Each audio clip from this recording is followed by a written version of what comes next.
ഉച്ചക്ക് ചോറ് പള്ളിയിലായപ്പോൾ തുടങ്ങിയതാണ് വൈകുന്നേരം എന്തുണ്ടാക്കുക എന്നുള്ളതിൻ്റെ ഡിസ്കഷൻ. അങ്ങനെ ഫ്രിഡ്ജ് തുറന്ന് നോക്കിയപ്പോൾ കുറച്ച് മല്ലിച്ചപ്പും പുതിനയും കുറച്ച് ദോശമാവ് രാവിലത്തെ ബാക്കി ഉണ്ടായിരുന്നു കേട്ടോ. പിന്നെ ഉണ്ടായിരുന്നത് ഉച്ചക്കത്തെ ചിക്കനിൽ 2-3 പീസ് എടുത്തിട്ട് ഞങ്ങൾ അത് വെച്ചിട്ടുള്ള ഒരു റെസിപ്പി അങ്ങനെ പ്ലാൻ ചെയ്ത് അങ്ങനെ ചിക്കനും മല്ലിച്ചപ്പൊക്കെ കുനുകുനാന്ന് അരിഞ്ഞെടുത്തിട്ടുണ്ട് കേട്ടോ. പിന്നെ ഒരു തക്കാളിയും ഒരു ടേസ്റ്റ് വ്യത്യാസത്തിനൊക്കെ എടുത്തിട്ടുണ്ട്. പിന്നെ ഉണ്ടായിരുന്നത് ഒരു മുട്ടയാണ് കേട്ടോ. അപ്പോൾ അതൊക്കെ ഒന്ന് സെറ്റ് ചെയ്ത് വെക്കുകയാണ് ഞങ്ങളെന്ന് പറഞ്ഞാൽ ഞങ്ങൾ മേമയും കുട്ടിയും കൊണ്ടുള്ള ഒരു പ്ലാനിങ് ആണ് കേട്ടോ. അങ്ങനെ മല്ലിച്ചപ്പ് ഒരു ലേശം പുതിനയും കൂടി എടുത്തിട്ട് ഞങ്ങൾ കുനുകുനാന്ന് അരിഞ്ഞ് ഒക്കെ റെഡി ആയിക്കൊണ്ടിരിക്കുകയാണ് കേട്ടോ ഏകദേശം. പിന്നീട് തക്കാളി വേണമെന്നുള്ളത് ഓൻ്റെ സജഷനായിരുന്നു. അപ്പോൾ അതും കൂടി എടുത്തിട്ട് ഞാൻ ചെറുതാക്കി അരിഞ്ഞ് കൊടുത്തിട്ടുണ്ട് കേട്ടോ. ഓനക്ക് കുക്കിങ്ങിൽ ഭയങ്കര ഇൻട്രസ്റ്റ് ആണ് കേട്ടോ. അധിക റെസിപ്പിയിലും മുട്ട ആയിരിക്കും ഓൻ്റെ മെയിൻ ഇൻഗ്രീഡിയൻസ്. അപ്പോൾ എല്ലാതും അരിഞ്ഞെടുക്കലൊക്കെ കഴിഞ്ഞിട്ടുണ്ട് കേട്ടോ. അപ്പോൾ അതൊക്കെ കൂടെ ഒരു പ്ലേറ്റിലേക്ക് ഞങ്ങൾ നല്ല കളർഫുള്ളായിട്ട് സെറ്റ് ചെയ്തിട്ടുണ്ട്. അടുത്തത് പാൻ അടുപ്പത്ത് വെക്കുന്ന പരിപാടിയാണ് കേട്ടോ. അപ്പോൾ ഗ്യാസൊക്കെ കത്തിച്ചിട്ട് പാനൊക്കെ ഓന് വെച്ചിട്ടുണ്ട്. അത് ഞങ്ങൾ തക്കാളി ആദ്യം ഒന്ന് വാട്ടിയെടുക്കാനുള്ള പ്ലാനായിരുന്നു.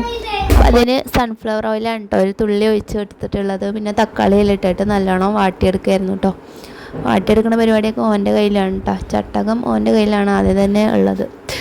അപ്പോൾ ഓന് അതിൻ്റെ തട്ടുകൂട്ട് പരിപാടിയിലൊക്കെ ആയിട്ട് ഒഴുകി അത് വാട്ടിയെടുത്ത ശേഷം ഞങ്ങൾ ചിക്കന് ഇട്ടിട്ട് അത് നന്നായിട്ടൊന്ന് മുരിച്ചെടുക്കാൻ വേണ്ടിയിട്ടുള്ള പരിപാടിയിലാണ്. അപ്പോൾ നമ്മുടെ മെയിൻ കുക്ക് തന്നെ മുമ്പിലുണ്ട് കേട്ടോ. അപ്പോൾ ഓന് അതൊക്കെ നല്ലോണം വാട്ടിയെടുക്കുന്നുണ്ട്. പിന്നെ ലേശം മല്ലിച്ചപ്പ് ഇട്ടിട്ട് ഒരിത്തിരി ഉപ്പ് കൂടി അതിലിട്ടിട്ടുണ്ട് കേട്ടോ. പിന്നെ ലാസ്റ്റ് ഇൻഗ്രീഡിയൻറ്റ് ഒരു മുട്ട ഉണ്ടായിരുന്നതാണ്. അതും കൂടി അതിലിട്ടിട്ട് ലേശം ഉപ്പ് കമ്മിയുള്ളത് കൊണ്ടാണ് ഉപ്പ് ഒന്നും കൂടി ഇട്ട് കൊടുത്തിട്ടുണ്ട്. ദോശമാവിൽ ഉപ്പുണ്ടെങ്കിൽ പിന്നെ അത് ഒഴിവാക്കാം നമുക്ക് കേട്ടോ.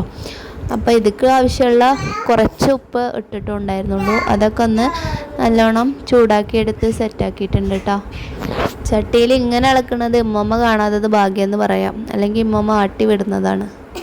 പിന്നെ അത് ഏകദേശം മുരിഞ്ഞ് വന്നിട്ടുണ്ട് കേട്ടോ. അപ്പോൾ അത് ഒരു സൈഡിലേക്ക് മാറ്റി വെക്കണം. ഒരു പ്ലേറ്റിലേക്ക് മാറ്റി വെച്ചിട്ട് നമുക്ക് ഇനി അടുത്തത് ദോശ ചുട്ടെടുക്കുകയാണ് കേട്ടോ വേണ്ടത്.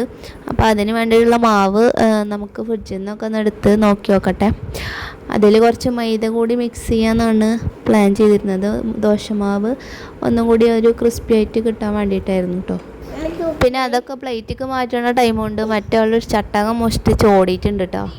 ഞങ്ങൾ രണ്ടാളും കൂടി കുത്തി വരക്കണ കണ്ടപ്പോൾ ഇപ്പപ്പാൻ്റെ വക ദോശമാവ് ഞാൻ സെറ്റാക്കി തരാമെന്ന് പറഞ്ഞിട്ട് ഇപ്പം അതെടുത്തിട്ട് പോയതാണ് കേട്ടോ. അപ്പോൾ അതിൽ കുറച്ച് മൈദയും കൂടി ആഡ് ചെയ്തിട്ട് ആവശ്യത്തിന് ഉപ്പ് ഇട്ടിട്ട് മിക്സിയിൽ അടിച്ചെടുക്കുകയാണ് കേട്ടോ ചെയ്തത്. അപ്പോൾ മാവ് നല്ല പതഞ്ഞ് നല്ല അടിപൊളിയായിട്ട് വന്നിട്ടുണ്ട് കേട്ടോ. ഉപ്പ് ലേശം കമ്മിയുണ്ട്. വീണ്ടും ഉപ്പൊക്കെ ഇട്ടിട്ട് കുറച്ച് ഓയിൽ കൂടി അതിൽ ഒഴിച്ചിട്ട് നന്നായിട്ട് മിക്സ് ചെയ്തു. അപ്പോൾ മറ്റേ പാനിൽ തന്നെ ചൂടാനായിരുന്നു കേട്ടോ ഞങ്ങളുടെ പ്ലാന്. അപ്പോൾ വീണ്ടും ഞങ്ങൾ പാന് അടുപ്പത്ത് വെച്ചിട്ടോ അങ്ങനെ ദോശയൊക്കെ വീശിയടിക്കുകയാണ് കേട്ടോ. ആദ്യത്തെ ദോശ ഞങ്ങളുടെ പപ്പന്നെയാണ് കേട്ടോ ചെയ്തത്. നന്നായിട്ട് പരത്തിയെടുക്കണമൊക്കെ ഉണ്ട് കേട്ടോ. അങ്ങനെ ദോശ പരിപാടി നടന്നുകൊണ്ടിരിക്കുമ്പോൾ തന്നെ ഞാൻ ചൂട് കൊടുക്കണേ അത് റോൾ ചെയ്തെടുക്കാനുള്ള പ്ലാനിങ് തുടങ്ങി. അപ്പോൾ ഞാൻ അതിന് വേണ്ടിയിട്ടുള്ള നമ്മുടെ സെറ്റാക്കി വെച്ചിട്ടുള്ള സംഭവം അതിലേക്ക് വെച്ച് കൊടുത്തിട്ട് നന്നായിട്ട് റോൾ ചെയ്ത് കൊടുക്കാം കേട്ടോ. അപ്പോൾ ഞാൻ ഏകദേശം നടുവ് കൂടെ ആയിട്ട് അതിൻ്റെ നമ്മളുണ്ടാക്കി വെച്ചിട്ടുള്ള സാധനമായിക്ക് ഇട്ട് കൊടുത്തിട്ടോ. എന്നിട്ട് അത് റോൾ ചെയ്യാൻ കേട്ടോ. കുറച്ച് മയണൈസും കൂടി ഉണ്ടെങ്കിൽ നല്ല സെറ്റ് സാധനമായിരുന്നു. മയണൈസിനുള്ള സാധനങ്ങൾ അവിടെ ഇല്ലാത്തതുകൊണ്ടാണ് ഞങ്ങൾ ഇതുകൊണ്ട് അഡ്ജസ്റ്റ് ചെയ്തത് കേട്ടോ.